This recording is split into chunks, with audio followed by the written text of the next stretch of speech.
सूरज आचानवा से बदरी पवनवा से पूछिले गइलू कवना खोहा हो।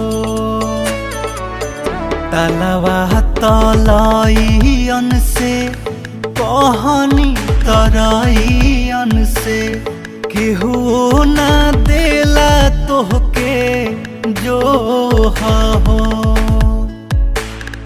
अपने तलांगी गइलू लमहर सागरवा के, अपने तलांगी गइलू लमहर सागरवा के, हमरा के छोड़िए ही पारा हो।